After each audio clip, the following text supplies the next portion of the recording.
নিবন্ধনের জন্য শাপলা প্রতীক চেয়ে নির্বাচন কমিশনে আবেদন করেছে জাতীয় নাগরিক পার্টি এনসিপি।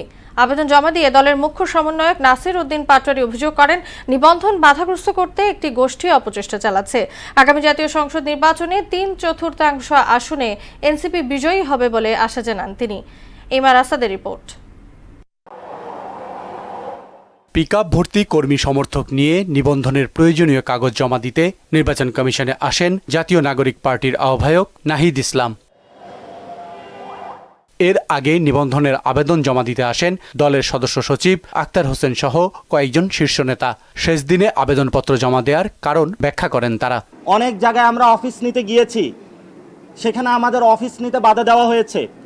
অনেক জায়গায় আমরা কমিটি গঠন করতে গিয়েছি, সেখানে ছল ছাতুরির আশ্রয় নেওয়া হয়েছে।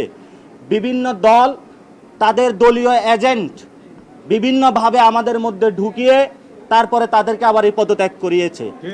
এই হলো বাংলাদেশের রাজনৈতিক কালচার।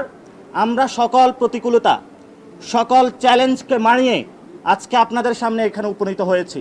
আগামী জাতীয় সংসদ নির্বাচনে জাতীয় নাগরিক পার্টি 3/4 ভোট পাবে বলে আশা জানান দলের মুখ্য সমন্বয়ক নাসির উদ্দিন পাটোয়ারি। পার্লামেন্ট এখন খালি রয়েছে।